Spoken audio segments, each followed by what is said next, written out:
네, 안녕하세요. 닥터부자 아빠입니다. 네, 오늘의 주요 기사 먼저 살펴보겠습니다. 한은에서 기준금리를 연 3.5%로 동결을 했습니다.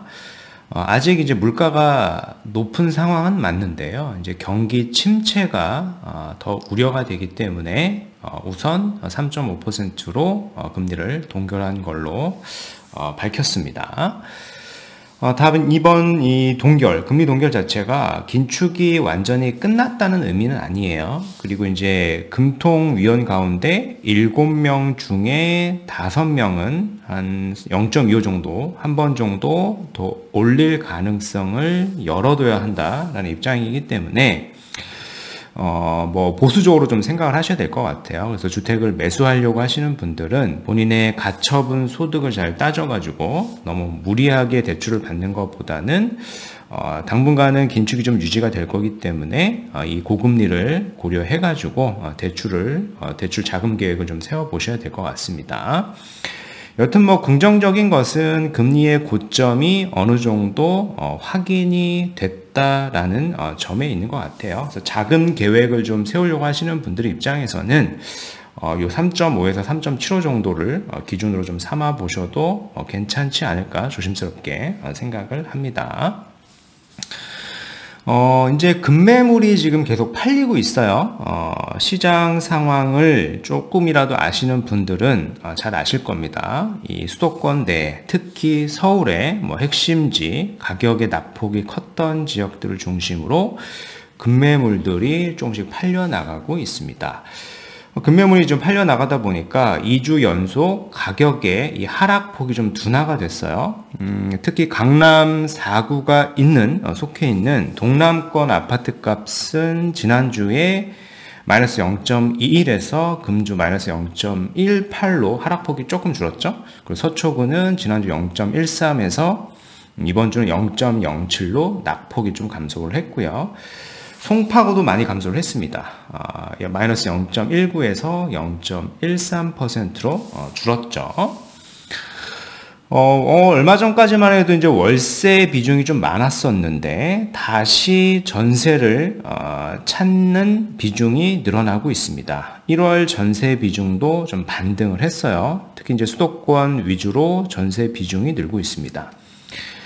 요 내용을 보면은 신규를 보면 됩니다. 신규가 이제 붉은색 요 그래프인데 12월에 52.6%였던 게 23년 1월에 58.4%로 이렇게 반등을 했죠. 그 원인을 보니까 전셋값이 그동안 많이 내렸죠. 사실은 금리가 워낙 고점이었고요. 금리가 높다 보니까 전세보다는 사람들이 월세로 많이 이동을 했었는데 그렇다 보니까 월세 수요가 많아지니까 이 월세도 많이 부담이 되고 월세 가격 또한 지금 올라갔어요. 근데 최근에 이제 전세 대출에 대한 금리도 좀 인하를 시켜주고 있다 보니까 다시 이 월세가 전세로 회귀가 되고 있는 시점이 아닌가라고 수치상 확인을 해볼 수가 있을 것 같습니다. 지금 수도권 주요 지역으로 전세 가격이 계속 하락을 하고 있는데 이런 부분들도 어느 정도 진정세에 있지 않을까라고 생각이 되는 거예요. 이미 그게 지금 변곡점이 생기고 있는 시점인 것 같습니다. 네, 오늘 구독자 사연 한번 같이 읽어보겠습니다. 안녕하세요, 닥부님. 올 6월에 결혼을 앞두고 있는 30대 초반 예비 신부입니다. 부부의 직장 위치는 사당 쪽이며 출퇴근이 가능한 신혼집을 매매하려고 신랑과 의논 중에 있습니다. 이 부부의 이 소득은 합하면 세전 1억 정도이고요. 신혼집이다 보니 최대한 신축급의 단지 위주로 보고 있습니다. 자금은 이제 양가 부모님이 각각 1억씩 지원을 해주셨고, 저희가 1억을 보태서 최대 3억까지 가능합니다. 자금이 이제 최대 3억이에요. 여기 이제 대출은 빠진 자금인 것 같고, 그래서 지역은 보시면 인덕원, 성남, 광명중 이 신축 단지를 위주로 보고 있습니다. 가장 관심이 있는 단지는 인덕원 푸르지오 엘센트로입니다. 최근에 8억대에도 실거래가 된 것 같아서 잘하면 3억으로 매수도 가능해 보이고 닥부님 말씀처럼 가격의 하락폭이 가장 큰 단지인 것 같아 선정하였습니다. 라고 이렇게 말씀을 해주셨어요. 일단은 지금 지역을 3곳을 선정을 하셨는데요. 지역 선정은 매우 잘하신 것 같아요. 인덕원, 성남, 광명이라고 하는 지역이 사실 서울하고 딱 인접해 있는 지역이죠. 그죠? 경기도에 속해 있는데 서울하고 바로 인접해 있고, 사실상 뭐 서울하고 크게 다르지 않은 지역이죠. 서울의 외곽지의 금액대하고도 큰 차이가 있지는 않습니다. 게다가 가격의 낙폭도 그동안 많이 컸던 지역들 3개를 잘 찝으신 거예요. 그래서 3 지역은 모두 좋다라고 첫 번째로 좀 말씀을 드리겠고요. 다 이제 인덕원 푸르지오 엘센트로를 말씀을 하셨는데, 제가 뭐 이 단지를 시세를 좀 다시 살펴봤거든요. 근데 8억대 거래가 됐다라고 하는데, 사실은 이거는 아마 1층 매물일 것 같고요. 그래서 내 자본이 3억이다라고 하면은 사실상 이런 1층 매물은 많이 나오는 게 아니고 현재 나와 있는 시세들이 대부분 이보다는 많이 높습니다. 그래서 여기를 매수하는 것은 조금 버거워 보인다라는 생각이 들고요. 그래서 이제 인덕원 지금 보신 단지는 제가 봤을 때 현재 자금 계획상 좀 어려워 보이고 성남이나 광명 중에서 선택을 해보시는 게 조금 더 유리한 상황이다라고 생각이 돼요. 왜냐면 제가 서두 기사에서도 말씀을 드렸지만은 금리가 지금 고점을 찍은 거는 맞겠습니다만은 이 긴축의 기조가 당분간 유지가 될 거예요. 그래서 너무 무리하게 내가 가진 이런 가처분 소득 대비 거의 한 10억 내외 정도 되는 주택을 매수하게 되는 건데 조금 무리가 있어 보인다라는 생각이 들고요. 가장 결정적인 거는 자금이 조금 부족해 보여요. 제가 봤을 때. 뒤에 지도를 보면서 같이 한번 설명을 드려보도록 하겠습니다. 네. 지금 서울 아파트 거래량이 반등을 했습니다. 지금 10월에 저점을 찍고요. 지금 23년 1월에 보면은 1362건이죠. 2월은 아직 다 집계가 되지 않았습니다만은 이것도 상당수 많이 올라갈 걸로 보여집니다. 다 이제 절대적인 거래량 자체는 아직 좀 부족한 상황이에요. 그래서 급매 위주로 소진이 되고 있는 상황이다라고 제가 말씀을 드렸었고요. 뭐 이런 기사들이 나오고 있잖아요. 이제 커지는 반등 신호, 서울 주요 단지 저점 대비 무더기 반등을 했다. 강남 대단지를 중심으로 지난해 저점 대비 2억 원 이상 오른 실거래 사례가 속속 등장하고 있다라는 건데, 이 중요한 게요. 이 저점 대비인 거예요. 저점 대비. 반등을 했다라는 의미가 크게 2가지가 있지 않습니까? 이게 V자 반등이 이렇게 있고, 지금 상황은 저점 대비 이렇게 많이 꺼졌던 게 요만큼 소폭 반등을 한 겁니다. 그렇죠? 요게 참 특이하게 많이 빠졌던 거죠. 그래서 우리는 요 가격에 매수를 해야 되는 거예요. 요걸 기대하고 매수할 수는 없죠. 전고점이 다시 회복이 되려고 하면은 뭐 금리 이슈도 있고요. 시장 상황이 많이 개선이 돼야 될 겁니다. 다 이제 저는 뭐 요 금매를 잡아도 된다라고 생각하는 게 전 고점이 있고요. 전 고점 대비 많이 낙폭이 컸던 지역들이 이렇게 반등을 소폭만 한다라고 하더라도 이게 뭐 1억에서 많게는 3억까지도 차익이 생길 수가 있는 거예요. 그래서 요런 단지를 중점적으로 보셔야 되는 시점이고, 뭐 좋은 시점에 사실은 뭐 결혼도 하시는 것 같아요. 뭐 전세나 월세를 생각하실 수도 있는데 이렇게 매매에 대한 생각을 하신 것도 저는 긍정적으로 생각을 합니다. 일단 단지를 잘 고르셔야 되겠죠, 그렇죠? 지금 뭐 직장 위치를 말씀해 주신 데를 보면은 요 사당 인근이신데, 그렇죠? 그래서 3개의 지역을 고르신 것 같아요. 첫 번째가 요 인덕원 일대, 그렇죠? 인덕원 일대를 보신 거고, 그리고 성남 일대, 그렇죠? 성남의 뭐 신축 단지라고 하시는 거는 지금 말씀하신 거 보면은 이제 구성남을 얘기하시는 걸 거예요. 그 3번째는 이제 광명 쪽이 있을 것 같습니다. 첫 번째 이 인덕원 뭐 의왕시에 속해 있는 단지지 않습니까? 해당 단지를 제가 좀 살펴보니까 뭐 8억대 실거래가 됐다라고 하셨어요, 그죠? 이 8억에 실거래가 됐다라는 단지의 층수를 보니까 1층이에요, 1층. 1층은 원래 시세가 일반적으로 RR이죠. 로얄동, 로얄층 대비 한 마이너스 한 15% 이상은 더 낮은 게 맞아요. 그래서 8억 4천이 뭐 특이하게 낮게 거래가 된 것 같지는 않고요. 뭐 현재 원래 나와 있던 시세에서 1층이다 보니까 그 마이너스 15% 내외 정도로 낮게 매매가 된 걸로 우리는 보면 되고 정상적인 시세다라고 보면 돼요. 근데 이제 문제는 그거죠. 1층에 이런 8억대 매물이 제가 봤을 때는 찾기가 쉽지는 않아요. 그렇죠? 지금 나와 있는 매물들을 보면은 보죠. 제가 가격을 낮춘 거잖아요. 화살표를 낮췄는데 최하가 지금 10억에서 10억 5천 정도로 매물이 나와 있고요.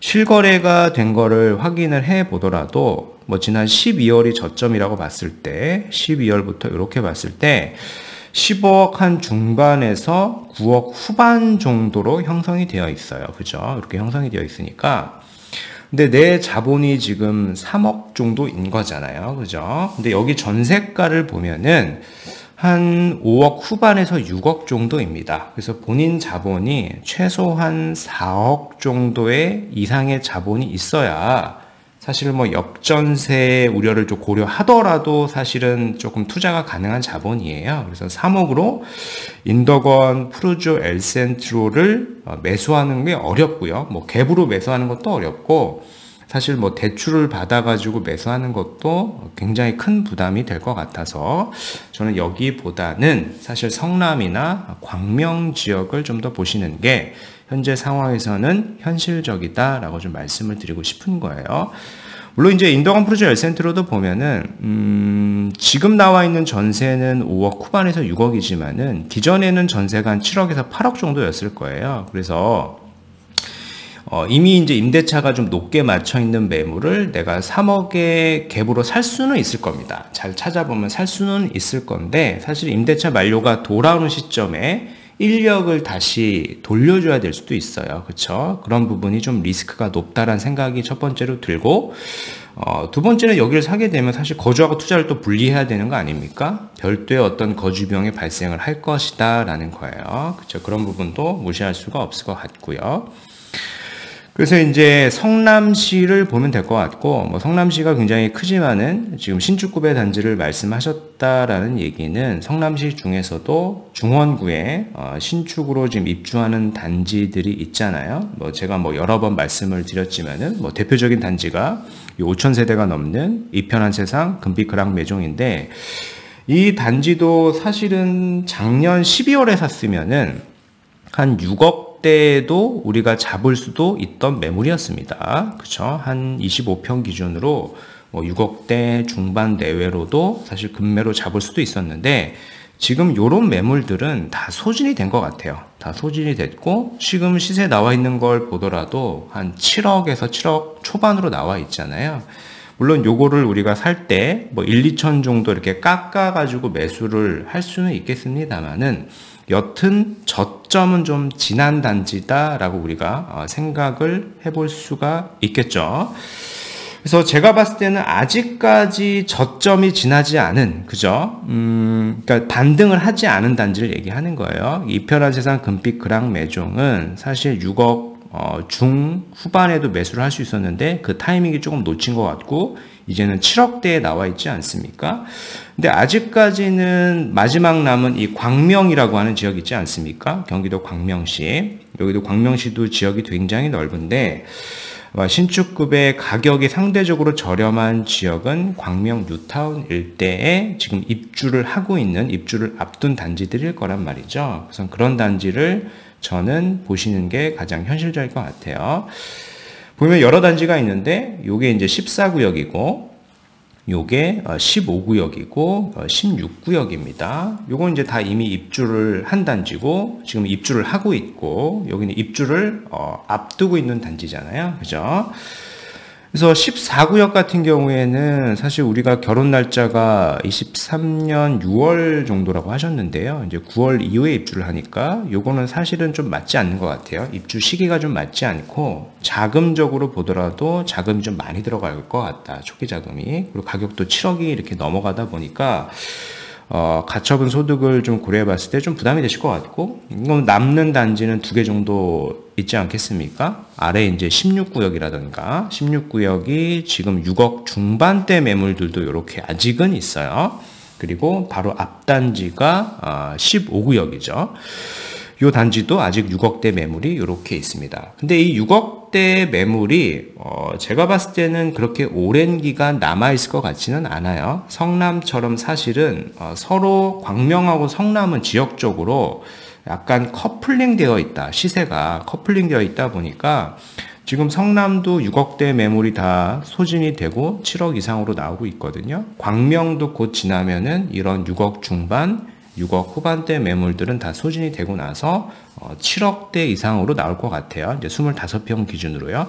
그래서 우리 입장에서는 가격의 낙폭이 가장 크고 그리고 사실 뭐 자금상 그렇게 무리하지 않을 정도의 단지를 선정을 해야 되다 보니까 사실 저는 세 번째인 광명을 추천드리고 싶어요. 그래서 이 단지를 우선적으로 검토를 해 보시는 게 좋을 것 같습니다. 네. 그래서 오늘 말씀드린 내용을 조금 요약을 해보면은 이제 구독자 사연이었잖아요. 그래서 6월에 결혼을 앞둔 예비 신혼부부께서 이렇게 사연을 주셨는데, 3억의 자본으로 4호선 이제 사당에 출퇴근이 가능한 아파트를 추천을 해달라라고 하셨고요. 이거는 이제 직접 꼽은 지역이에요. 이 세 지역 자체는 너무 잘 꼽으신 것 같아요. 그죠? 가격의 낙폭이 굉장히 컸던 지역이고 최근에 저점을 좀 다졌고 반등을 하고 있는 지역이죠. 근데 첫 번째 인더건 프루주 엘센트로는 현재 자금상 사실 많이 좀 버거워 보인다라는 생각이 저는 조금 들고요. 두 번째, 성남 중원구 입주 지금 하고 있는 이 단지는 제가 봤을 때 6억대 매물은 거의 다 소진이 됐어요. 이게 12월, 1월 달부로 다 소진이 됐고 지금 7억으로 반등을 했습니다. 그래서 여기를 사는 거는 조금 세모 같아요. 세모. 물론 이제 7억이 아니라 일부 금매가 또 나올 수가 있겠죠. 뭐 6억대 매물이 나온다라고 하면은 사셔도 괜찮은 지역 단지는 맞고요. 근데 현재까지 제가 봤을 때 반등을 하지 않은 지역은 광명 뉴타운 내에 신축급 단지라고 봐요. 14구역은 입주 시기가 맞지 않으니까 15구역하고 16구역을 검토하시면은 충분히 저는 괜찮을 것 같아요. 현재 이제 가처분 소득을 봤을 때 두 분의 맞벌이로 한 1억 정도 버시는 거고요. 그죠? 내가 부모님 지원을 포함해서 3억 정도의 자본이 있는 거니까 사실은 한 6억대 중반 정도의 주택을 사는 게 현실적인 대안인 것 같아요. 거주하고 투자로 봤을 때. 해당 광명 뉴타운도 정고점이 거의 한 9억에서 이렇게 10억 이상 갔던 단지니까요. 충분히 메리트가 있는 가격이다라고 말씀드리겠습니다. 그리고 이 6억대도 사실 그렇게 오래 지속이 될 것 같지는 않아요. 그래서 조금 적극적으로 해당 지역을 알아보시는 거를 저는 추천을 드립니다. 네, 오늘 말씀드린 내용은 여기까지이고요. 제 영상이 조금 도움이 되셨으면 구독하기, 좋아요, 알림 설정 부탁드리겠습니다. 이상 닥터 부자아빠였습니다. 감사합니다.